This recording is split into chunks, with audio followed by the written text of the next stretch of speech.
funny. So I've been in industry for close to a decade now. Don't go by my young looks. Okay, so now, and when I quit suddenly, Himanshu was like very late to know. Like he didn't knew for the next 3 months that I actually quit, and then he started asking me, "How do you decide it? I know you were thinking about doing it for so long, and you never really told me." And then all of a sudden I know next thing is that you are into it, doing it full time. What was the trigger? And then I actually told him the backstory, how I come to that conclusion that okay, this is the right time to decide. And around a year back, he said that you should come to one of our events and tell the story to attendees, and maybe some of them will benefit from it. So here I am. And ironically, Himanshu is not there today. No, he's alive, but he's not back today. So who am I? Prashant, I'm a college dropout from University of Rajasthan. I attended the computer science school over there, but for some reason I never really studied. And as a side effect of that, I never really completed my course. And then I did a bunch of odd jobs, joined a software company, did some sales, managed some products. In my last assignment, I've been an app guy all around, so in my last job I was managing a portfolio of roughly 20 applications. We were 53 million downloads worldwide. We were awarded a couple of most innovative apps. We were globally number one for BlackBerry, among top 10 in Android and things like that. Yeah, so I can go on and on. Yeah, so then we, like sudden food anxiety, even though we were doing well, we were operational, I was getting promoted and all. But there's some anxiety, and so I thought I should discover something on my own. I should build something on my own which I'm really proud of. And I lived with that feeling for 4 years. You know, once you get an idea, it's hard to like. And so, before I get into this, I want to ask how many of you are actually living in that phase right now? You have an idea, you want to take a jump, but you're somehow not. That push is not coming. How many of you are there? Yeah, maybe those of you who identify with this may be able to get most out of this story. How I decided. So there's a dramatic story and a very pragmatic advice around it. The dramatic story is like this. Around a year back, it was a birthday. I was drunk, alone, and I called my boss and I started using. And boss is like not boss in like traditional sense of word, he's like more fear. So I said, dude, this life sucks and I'm not going to come to work tomorrow. And he said, okay, what do you want to do? I said, look, I want to travel and I want to go to Bhutan. So that day, just to escape all my like what was like kind of gathering in my head, straight in the morning, I took a flight and I went to Bhutan. And I thought like, I'll get away from that, you know. I'll get away from whatever there in my head. Bhutan is a beautiful place. It's amazing. If you haven't been there, you should like go. But unfortunately for me, that didn't help. And I was still thinking about like what a miserable life I'm doing. I should do this. I should be starting my company. I should be traveling worldwide. Blah blah blah blah. And on that day, second day of my stay in Bhutan, and it was like a 15 days trip. The second day of my stay in Bhutan, I opened my BlackBerry and I read this news. Facebook acquired Instagram. You know? And because we were making like some 20 applications, one of the applications was in photo spaces. And we were like, we never really paid it full attention. And I'm not saying that we just left $1 billion on the table, but essentially it was not about failure to make money or something. It's the failure to give an honest attempt. You know, so I thought enough is enough. I'm gonna basically enough time to come out of this thing. You know, I'm a Superman. I'm just wearing a suit. I should come out, and I came back, and I finally went up. So I like thought a lot, and then I called my mentor. So I have this guy who gave me my first job, and he said, "Look, why you are not able to take a leap so far? Just give a huge thought to it. Right? Spend a lot of time thinking about it. What was it which was stopping you? Don't take a decision on the spur of the moment that, hey, you know, just because something has happened, just because you had a similar idea, just because you are frustrated with your life, you don't know what you want to do. It's like sometimes it becomes like jumping from frying pan into the fire. Don't do this. Okay? So I told him, he said, okay, just think of all your role models, people who inspire you, people you want to model yourself against, and just kind of write down. And that act of writing down, it's very, very self-disciplinary in a sense. It kind of force your ideas are very lucid. They are like free-flowing. When you sit down to write, you might live with an idea for like a year, 2 years, 4 years. But the moment you sit down to write something on a piece of paper, that acts as a forcing function. It will be very difficult to write. And they ask me like, all these guys who inspire you, what is the 3 things you basically learn from them? And once you are able to cultivate these 3 things in you, maybe it's right time for you to start. So I did the exercise for me. I will not get into the detail of who my ideals were, because some of them were not so ideal. And what I realized was, these are the 3 things which can differentiate these people. First of all, they're absolutely amazing ability to learn. These guys can learn. So take an example. I think many of people in the room share this idea with me. Steve Jobs, right? Who can learn? He learned how to design complete smartphones from the scratch, right? When was the last time I learned something totally new? Back in the school, right? I was doing same things. Oftentimes what happens in industry is people say, I have 10 years experience. They're bullshitting. They have 1 year's experience 10 times, and there's a lot of difference in that. Having a 10 years experience and having 1 year's experience 10 times. Okay? So you should basically try to know whether you have lost the ability to learn or not. Once you realize that, hey, I can still learn new things, and things which seems like difficult to me, I can learn them, that gives you huge boost to your confidence. Second is discipline. Are you disciplined enough? So, can you prove it to yourself? Can you stick to a resolution? Can you do something? I had a resolution to lose weight, like most of people, and I never stuck to it. My New Year resolution used to break down by first week of January.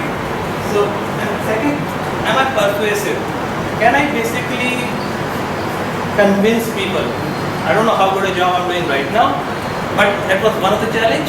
So I thought, can I cultivate these 3 things in next 3 months or 4 months, and maybe then I'll evaluate myself. So I set myself a deadline, and I started working on this. And my mentor, who basically suggested me this idea, he also suggested that don't do some earth-shattering thing. Understand the importance of small win. A victory is a very strange thing, whether you win in a small thing or a big thing. The psychological boost, the dopamine which it spurts in your head, is essentially the same. So constitute small experiments, which essentially give you small victories and which essentially give you a platform to jump. So I decided to do 3. So coming back to the 3 efficiency, learning. What was the thing I chose to learn? I was very afraid of dancing. Every time I went out on a date to a disco, I never had a second date. So I was very afraid of it. So I thought, okay, I should learn to dance. And I joined this Ashley Lobo school, and I'm 24 now, and back then I was 33, and I was oldest guy in the room. So not a pleasant experience. And my instructor was in first year, and she has no bone in her body, and very tough. But in 3 months, I actually end up performing to Kalpura Indoor Stadium. We had a show of street funk dance there in front of 2,000 people.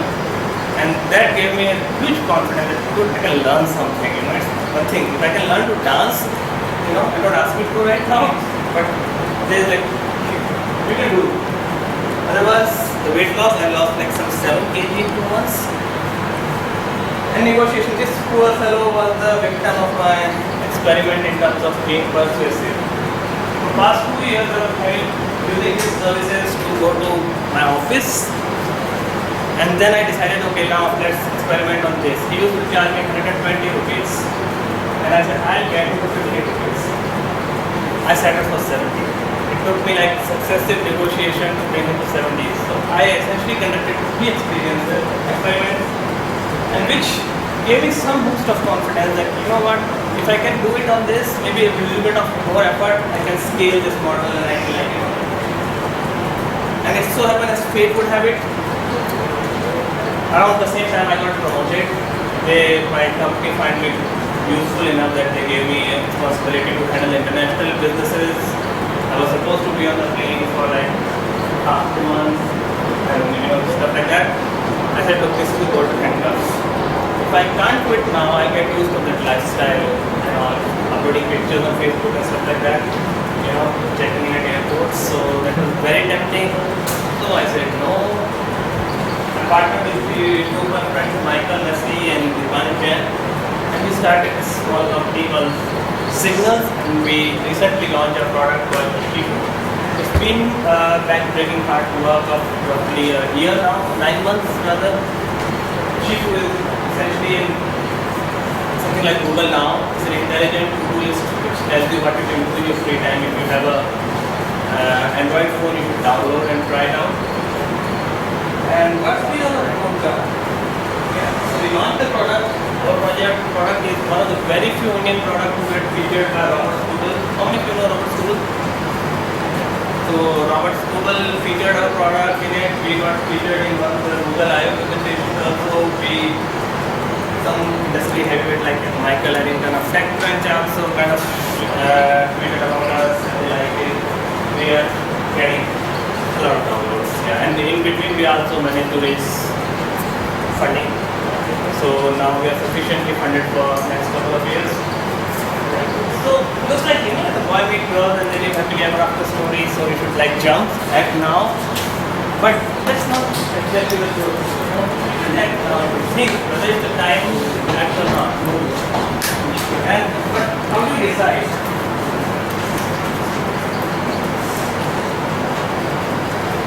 There are two rules. Here's the pragmatic part of the story. What is the pragmatic plan after this dramatic story?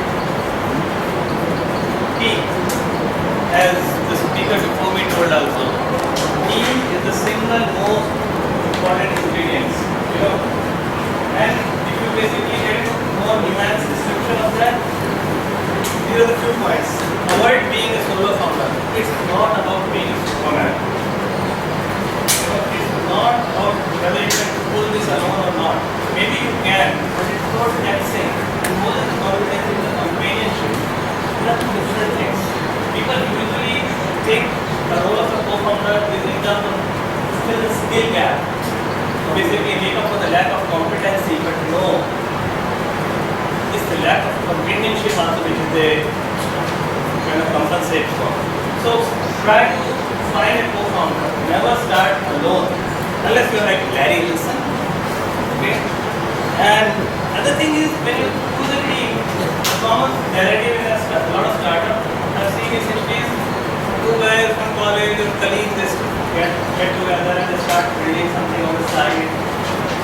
They do a half-ass launch, sorry for my French, and like they do a half-hearted launch and then they think that I have 200 downloads and they never really get traction and then they decide that hey, something is not working. This is a typical recipe of a side project. Don't consider doing it. If you want to do something, don't do it as a side project. No. Otherwise you have this always have this friend that okay, I could have, did it 100%, it would have worked. So don't do it as side project. Do get head first into it, right? When you are finding your partners, try to avoid skill-based positions. A lot of times, what we find, they are looking for a technical co-founder, right? Just don't go down that line. What actually happens is, and anybody who has run a business for 2-3 months, a year, and anybody who has been into a job also, they will tell you what you need, the skill you need at a zero-user company is very different from the skill you need at 10,000 active users, and these are very different from what you need at 1 million and then at 50 million. Your only saving grace is something which is called like your ability to learn. If you know something today, if your startup is worth anything, 6 months down the line it will be useless. You will be working on a different level of problem, right? You know PHP and SQL today, maybe if you start a big time, you need to use like some kind of NoSQL database and stuff like that. Only thing you can count on is people's ability to learn new things, adapt and rise up to the challenge. If you say, hey, you have 2 years experience in Java, let's partner and build something, usually this thing never really scale. It's like as good as like, the way I put it, like, you're getting married to the first person you met at a slot machine in Vegas, right? You might be lucky to find your soulmate, but usually it doesn't matter.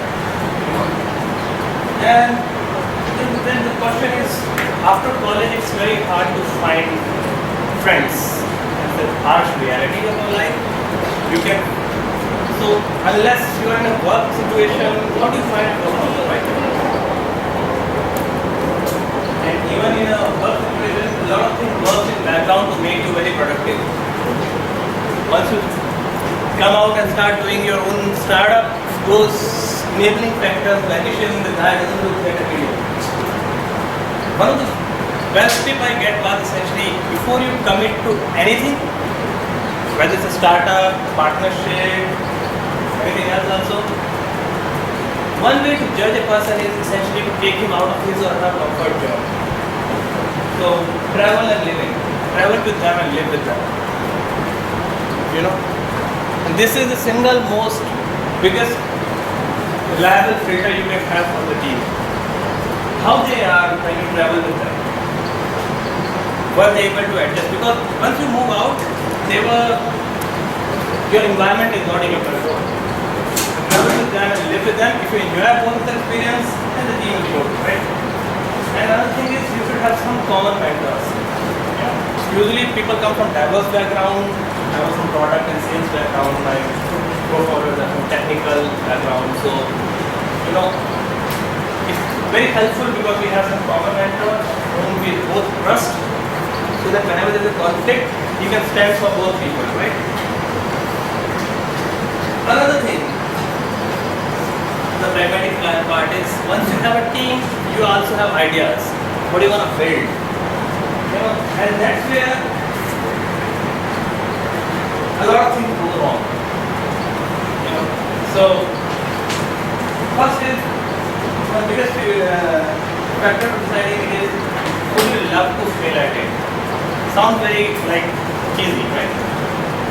But that's what it is, unfortunately. Because there is not a single person who can say this idea will definitely work.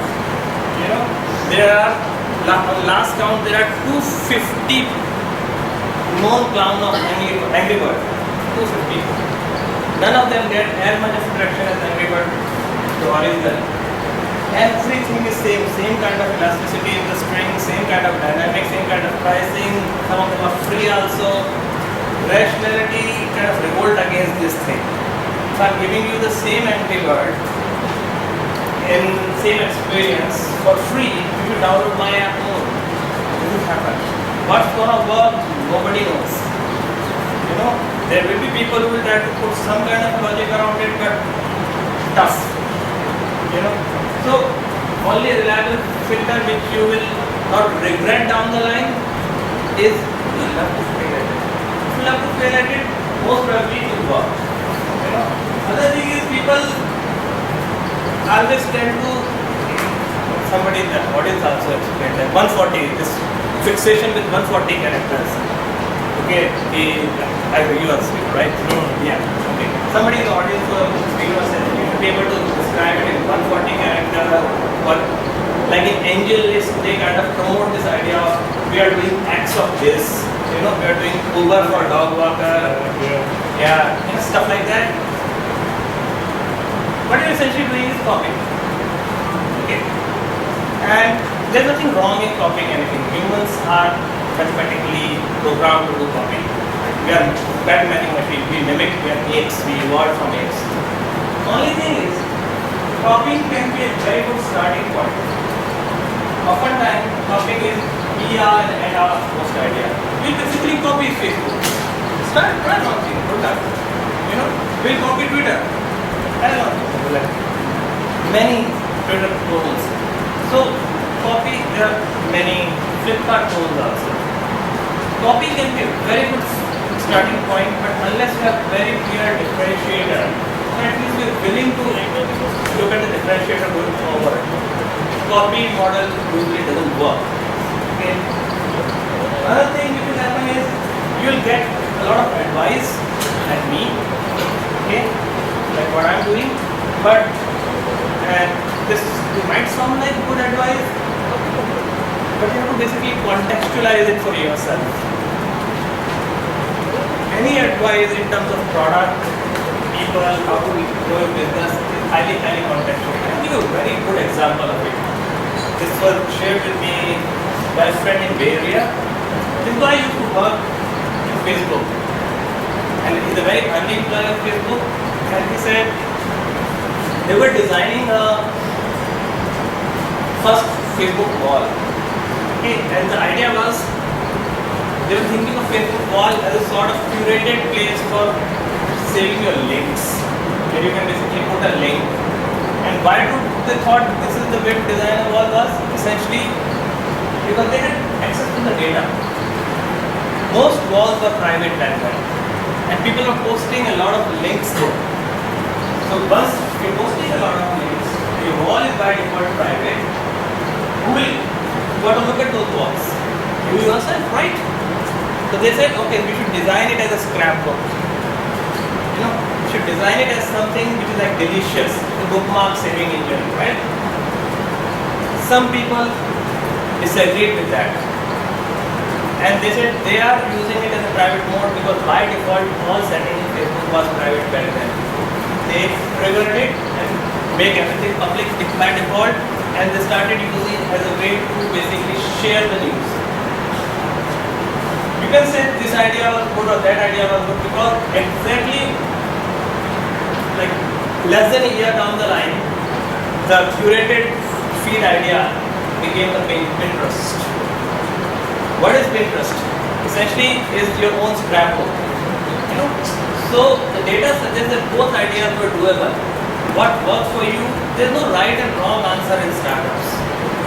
You know, what works for you, what works for your company, given your position, your resources, given the access to data you have, you should make the best decision. Okay, so contextualize every advice you get and basically avoid cynics. This is again one very good advice I got, which is most people, when they advise, they are not dispensing advice, they are actually narrating their biographies. Okay? So when somebody will tell you that, hey, if you want to work, in 99% of the time, he will be saying, hey, I don't think I can do it. And that is the narrative of his life. Maybe you want to live your life, maybe you don't, based on his narrative, but always have a high filter for this kind of advice of cynics. Cynics basically go on dispensing their own biography. Almost everyone is respected in my whole life. Every time in my whole startup, told me that they can't, this won't work. Or you can't really do it. Everyone will tell you, don't really do it. Yeah. My dad still don't believe somebody put money into my business.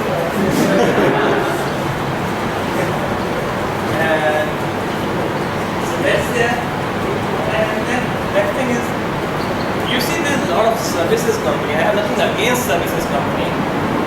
What usually happens is we settle for mediocrity. And I'm not being judgmental here to anybody. I've been in the industry for close to a decade, 8 years maybe. And I've seen this narrative. A bunch of guys, very bright people, good idea, startup,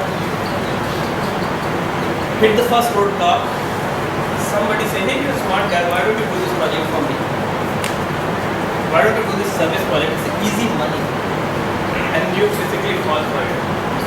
And then before you know, you are basically running a 50% service shop. Avoid that.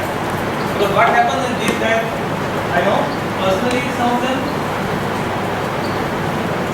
mediocrity cuts you by 1,000 cuts. Kills you.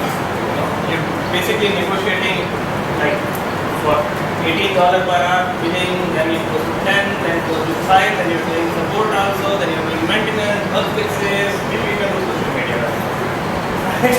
So that's what happens, right?